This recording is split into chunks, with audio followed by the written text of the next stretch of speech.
constat de dysfonctionnement, vous avez tous des exemples. Je sais que vous écrivez d'ailleurs tous à vos préfets qui doivent être bien contents de constater aujourd'hui votre incohérence totale, puisque ce texte justement permettrait de simplifier les procédures. Alors, en fait, on est où aujourd'hui et bien évidemment, je donnerai un avis défavorable à cet amendement de suppression. Le CESEDA est entré en vigueur en 2005. Je pense que c'est le seul code qui a subi 130 modifications, dont 40 au niveau législatif. Donc aujourd'hui, c'est un texte totalement illisible. Il y a une multiplicité de titres de séjour. Et je rappelle que le titre de résident est délivré à minima au bout de 15 ans de présence régulière sur le sol français. Voilà, je permets quand même de rappeler un petit peu la situation. Alors, l'article 1er ne supprime en rien le pouvoir de contrôle de l'administration. Vous faites tous erreur. Le texte qui vous est soumis ne dit absolument pas que l'administration perd son pouvoir de contrôle. L'administration conserve, bien évidemment.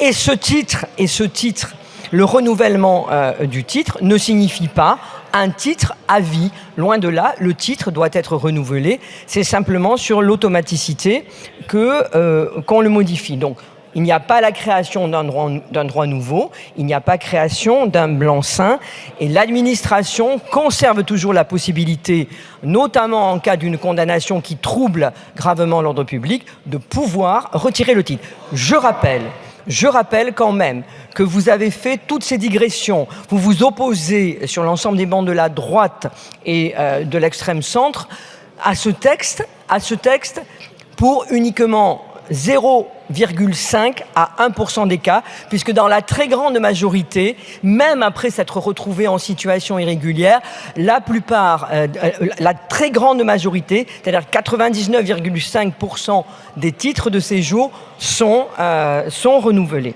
Voilà, donc aujourd'hui, je le répète encore, les tribunaux administratifs subissent une embolie. Ça commence à coûter très cher entre le nombre de fonctionnaires de préfecture qui ne sont pas suffisants, les vacataires qu'il faut recruter, les tribunaux administratifs et les délais, ça devient insupportable et le coût est énorme pour nos finances publiques. Ça aussi, vous devriez en avoir conscience et en responsabilité, vous devriez nous suivre là-dessus.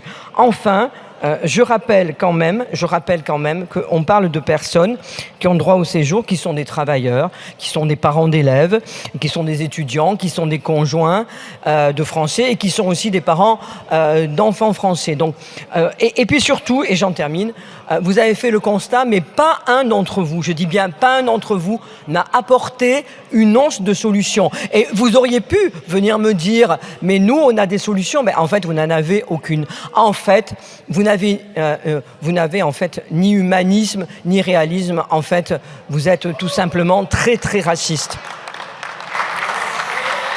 Merci, Madame la Ministre.